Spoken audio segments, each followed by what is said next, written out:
Hello and welcome to another Dolphin Financial Radio Show with me, Dan Wendell, your host. Today's topic is going to be the new Social Security Administration budget. Now, the budget just came out in May 2021. We're going to talk about it, and I'm going to explain why I have this very angry, impatient person standing behind me in this screen. But before I do that, I got to bring in my co-host, Tony, to help me talk about. I'm angry. We're going to talk about Social Security today. What do you think of this, Tony? I'm impatient. I'm angry. Holding up the watch. Yeah. So our listeners can't really appreciate it, but the viewers can see what I'm talking about. So today's topic, sorry, Tony, that's right. We're doing visual gags on the radio again. That never works on an audio podcast, Dan. I've tried to explain that to you. When we started going on the video in 2021, I think we talked about how you have a face for radio and that this is totally changing. Oh, you know? Yeah. So, Wait, but I felt now stuff, people can Dan. see. So the listeners on Spotify or wherever you're listening, you can log into YouTube and actually see Tony put a name to a face, and then you'll go right back to the podcast only because here's the sound that will play whenever they see me. Magical. Woo! All right, that's going to change real quick when we start talking about Social Security Administration. So I want to enlighten you because I know you didn't read it. I know you had an alert I did. on your phone. You said, well, I read the page 3 of this budget highlight you document. did. Yeah. Oh, yeah. So I sent Tony a letter, which was from Andrew Saul, the Commissioner of the Social Security Administration. Yeah. And he's talking about Congress's fiscal 2022 budget for President Biden. And this was released May 28th. So I want to talk about this because it's a big part of, I've been doing a lot of videos on Social Security with you, Tony. I mean, we've been talking about Social Security a lot. Yeah. The reason is that it's a very popular topic. I get a lot of comments on it. I get a lot of inquiries, people calling and asking me to help with Social Security. So I wanted to keep with that theme. Next week, I got a surprise, and you're not on it, so that's going to be fun. But so I want to talk about this report that came out of the budget office, basically saying, hey, we're going to talk about Social Security Administration's budget, not the amount of money that's going to the people. This is the amount of money to run the program. Right. Right? So if you're saying, oh, my God, we're going to get an increase or a decrease or what's going on, this is the wrong show. We're going to talk about the actual management of the Social Security program, which anyway, so yes. And if this picture up here is a clue as to what we're up against. Biden is asking for $14 billion with a B for Social Security admin for next year, fiscal year 2022, which represents almost a 10% increase, 9.7% increase. So I wanted to talk today about where this money's going, Tony, and maybe we can discuss why we think this is good or bad. Yeah, now, I'm interested in your take because depending on which way you go, I have some comments. Well, I'm gonna take away your thunder. I'm gonna pull the rug from under your feet right now and just say to everybody, by default, I'm not a fan of government programs, any government programs. Yep. So and then government administration of any program makes things even worse. And adding more money is adding fuel to a fire, in my opinion. But that's just the spoiler. Let's talk about what this money's going for, okay? So this increase is designed to pay for the administration of this. And what is that money going to go toward? Employees. And the goal of the increase, the goal of this extra funding is to improve customer service. Well, that sounds like a good thing. More employees, pay the employees more what they're worth, and get better, improve customer service. That sounds good so far. This is great. So before we go any deeper, Tony, have you ever called Social Security office? Have you ever done it? No, I have never done it. Lucky you. Okay, I'll just say that. I've heard some stories. Yes. I mean, when I started getting deeply involved in Social Security, probably 10 years ago, maybe more, I would meet with clients and we would sit at their kitchen table or in my office and we'd call up Social Security because we had questions. And this is before the online system was as robust as it is now. But we'd have certain questions that we couldn't get online, and we'd have to get in touch with them to ask, all right, my ex-spouse, I don't know if he's alive or dead. Here's the info we need. What can you help us with? You can't get that online, right? So we would call up. Yeah. And in the beginning, it was just waiting on hold. Then when you call the Social Security office, you were on hold a long time? You just had to wait, right? Then about 8 years ago, maybe, I don't even remember, they added the system where they could call you back. So you'd call up and then they say, do you want to call back, right? A lot of places. And that was new at the time. Yeah. When that first came out, it was like, do we do it? I'm afraid, Yeah. We've been holding for 10 minutes already. Yeah. And we would do it, and then we'd get a call back like an hour later. So we would do other business. So I'd go in there. The first thing I'd do, all right, I know we're going to be dealing with Social Security, so let's call them up right now, get in the system, let's put it on mute, have them call us back, and then 20 minutes down the road, we'll get the call back, and then, So I got pretty good at it. I like it, Tony. I like it. Is this what happens when you call Social Security? So for the listeners, Tony put a picture of a dog answering a phone. It's corded, by the way. That's a corded phone. So I love that's it. an old picture of someone holding a corded phone handset up to a dog. You've probably all seen the meme. It's a classic meme, and it says, "Yes, this is dog." Or it says, actually, at the top, it says, hello. And then at the bottom, it says, yes, this is dog. I love it. That's a rotary phone, too. You know it. Yeah. Look at that cord. It's twisted and broken. Trying to stretch it across.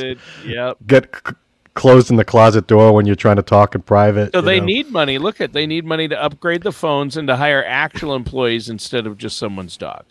Well, let's talk about That's what I'm trying to illustrate. Let's talk about the hold times. Sure. So in this report, it shows all this data, and I read through it, and I was looking at it, and it looks at the average hold time. They call it the average.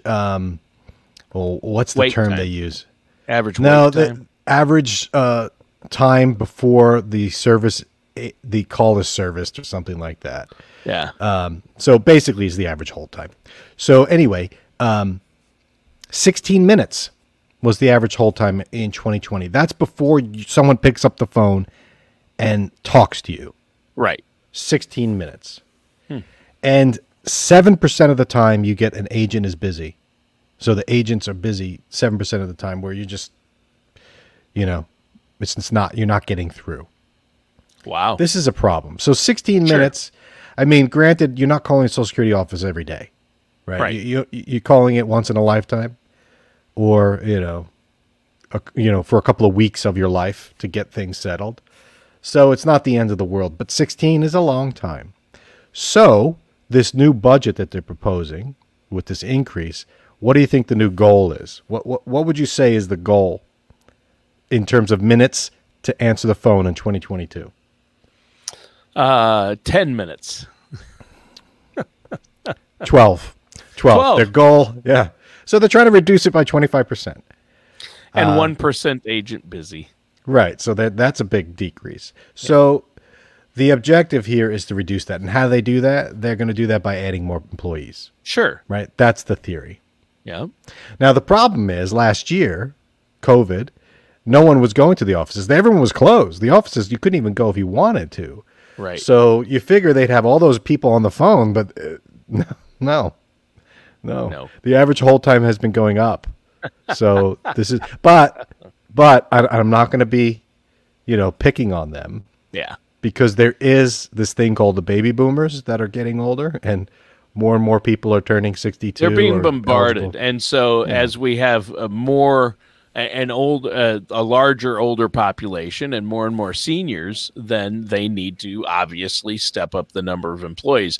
But I wanted to point out, I laughed when you sent me that, and I kind of figured, he's going to go negative about the government spending this money on Social Security. And I was going to remind you, Dan, that you and I I've worked and talked to a lot of financial advisors across the country, and a common theme I hear from you guys is, the Social Security Administration, they tell their clients, use our report, and if you go to the Social Security Administration office, they can't help you. And a lot of times you'll get somebody who doesn't even know what they can and can't do. And you've said that on our show before, is like the odds you might get somebody who doesn't even understand that you can do these filing strategies because they don't know what they're talking about. Now there's a proposal to say, hey, let's get better employees. Let's pay them more. Let's get more employees. Let's improve customer service. How could you be against that? Because you know what's going to happen. Hey, Tony, you need a part-time job? Come work for the Social Security Administration. When someone calls, you answer the phone and help them with their questions. And when they say, how do I get my ex-spouse's Social Security? You're going to say, you can't do that. I didn't know you could do that. So it's going to go up to the chain of command, and it's going to go to the 10 people that know what they're talking about. I thought I read in that somewhere like better training, or some of it will go toward training. Better employees, you don't buy it. I'm not buying it. I don't think this is going to work. Okay. So then again, I think the easier solution is for them to eliminate a lot of the strategies altogether, like they did in the past. I remember when I first started in this, there was the file and suspend, there was restricted applications, so it was complex. Yeah. And so we'd call up and say, we want to do this, this, and this. I'd send people to the Social Security Administration with the documents, and this is what you do. And they'd call me from the office saying, they're saying I can't do this. And I would have to get an argument, not an argument, just, hey, can you get a supervisor in here? And so what they did is the government just eliminated those things, so that made it easier to. Yeah, true. But I don't think it's a bad thing that they're doing this. Let's talk about how the government's spending more of our money. Okay, so $5 billion is going to employee pay. Wow. Whatever. Okay, $2 billion to technology. Now this scares me a little bit because I just harken back to the Affordable Care Act when Obama built that website. And then that first day of open enrollment, one person enrolled out of the entire country. It was a nightmare. That technology, and I think they scrapped it and started new. So whenever the government spends money on technology to make things more efficient, okay, $1.7 billion to deal with anti-fraud for disability. I like this. Yeah, because that's disability is really sucking out a lot of money out of Social Security. So anything we could do to stop the fraud, I'm for that. I don't know what that entails, but it's probably going to be hiring more people to do double checks. Yeah. $1.1 billion to hearings division. So people that are going for disability cases have to go through a hearing. Yeah. They need to get more there. And this last one, $2.7 billion to disability determinations. I want to talk about disability here because this is something that people don't realize when you're applying for Social Security. Understand that's the aspect of Social Security that I don't understand at all. You want to get your mind blown, Tony. How long do you think it takes? Okay, you have a disability and you want to apply for Social Security disability. You have to jump through hoops, fill out forms, get records, so on and so forth. You submit that to the Social Security office. How long do you think it takes for them to get back to you with and process that claim? Or how long do you think it takes, or how long should it take? 6 weeks? 6 weeks? I'd say it probably takes 6 weeks. So you're saying 40, 50 days? Yeah, I would say that's the max it should take. 386 days. Oh. That's the current backlog. That's a year. Yeah, they should probably spend all $14 billion to clear that up and take care of that first. They are spending a big chunk of this to clear out the backlog because that's a big issue for them. Over 2 million claims. So, I mean, that's the problem. Right. Their goal is to get that down to 270 days to process, and they want to process another 720,000 claims. So one of the complaints people get about Social Security disability is, it takes forever, and then I'm hurting here. I need the money. We had this problem with COVID. I want my unemployment check here in Florida. I'm unemployed. Yeah, it'd take me 8 weeks to get my check. Well, I got nothing coming in during this 8 weeks. Like, how do you pay bills for the next 2 months? So this Social Security is a big part of it, and I wanted to point out that they are throwing a chunk of change at this to clear the backlog. Now, I don't know if this backlog is as a result of COVID and no one there working, or if it's more cases. Whatever the problem is, it's obnoxious. That's just ridiculous. Yeah, I mean, if we have the system in place to help people who are disabled and can't work, we need to make sure they can get the benefits when they need them. And obviously they're not. So that's a problem. It's like, yeah, this almost reeks of, I mean, and a lot of government programs have these issues like the VA, we know the Veterans Administration, hospitals and VA medical system has had a backlog, and they've showed pictures. News reporters have gotten in and showed just desks with stacks of papers, this physical forms that have never been gone through. And and to that point, Tony, it does remind me of that. I have a client, Debbie. She's probably watching, listening, shaking her head right now, knowing that what I'm about to say. Her mother needed VA benefits from her dad passing, and there was a backlog, and she needed to get form, and she needed a physical piece of paper, and the only way she could get it was in the archives at DC, and they were shut down during COVID. So there was a ton of veterans that were trying to process claims through the VA. Could only go through the archives.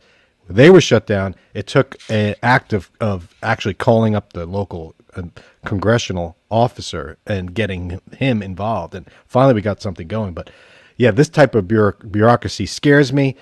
I don't like seeing these huge backlogs. Throwing more money at it, is that going to improve it? I'm going to have to take their word for it and say I'm all right with it. So summarizing, they want to increase the budget, which I'm not a fan of, but hey, what they're trying to do on paper sounds good. They want to improve customer service and reduce the initial claims backlog, which is obnoxious. Eliminate the hearings backlog. So we got people that are trying to get a hearing and they can't. That's got to go. And they're going to enhance the phone and online support, so you won't get that dog answering the phone like you showed. Answering the phone. I love that one.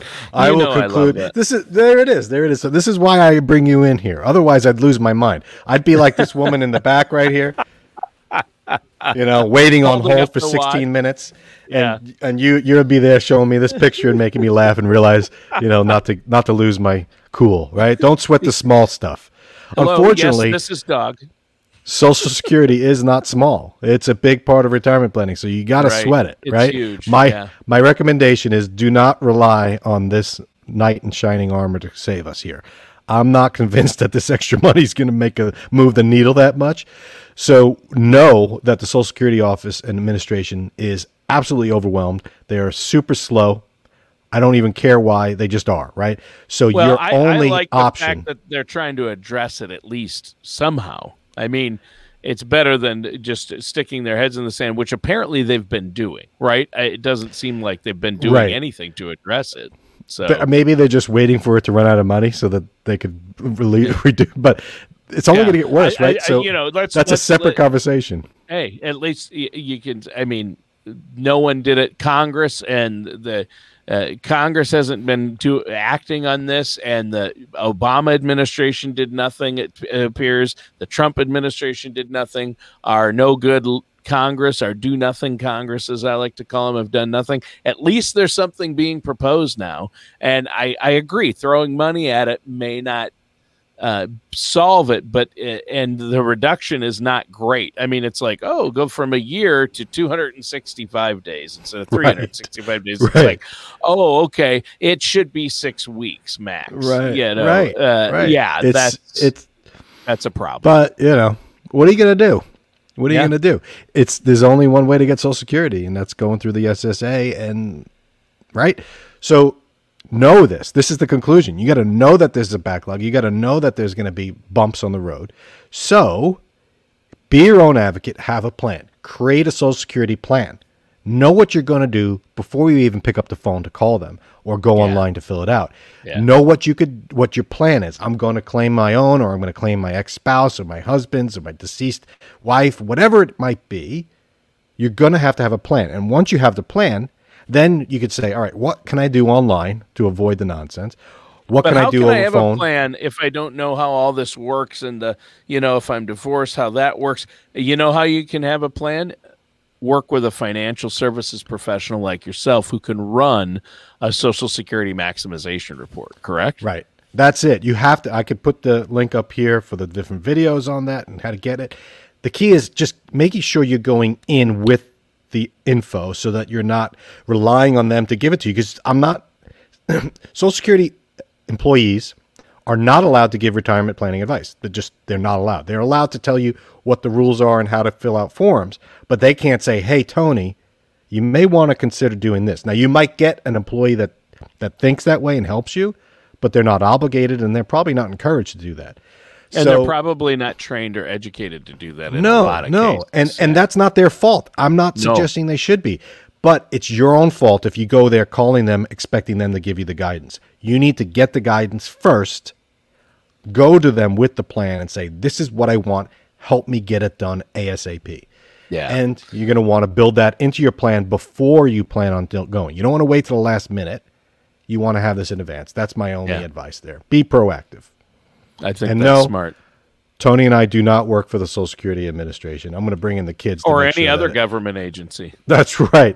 Right. We'll bring in the kids to let them tell us about that. But thanks for a good show, Tony. Thanks for the laugh. Yes, this is Dog. And good luck, everyone, with Social Security. Hopefully, we'll see those wait times go down from 16 minutes to 12. Maybe we'll get down to 5 next year. Who knows? All matters discussed in today's show are for informational purposes only. This show is not investment advice. Dan Riddle nor Dolphin Financial Group are affiliated or endorsed by any government agency. Investment advisory services are offered through Dolphin Wealth Management, Inc., a registered investment advisor in the state of Florida. Insurance products and services are offered through Dolphin Insurance, Inc. Dolphin Wealth Management, Inc. and Dolphin Insurance, Inc. are affiliated companies doing businesses as Dolphin Financial Group. You should talk to someone at Dolphin Financial Group before implementing any of these strategies or ideas.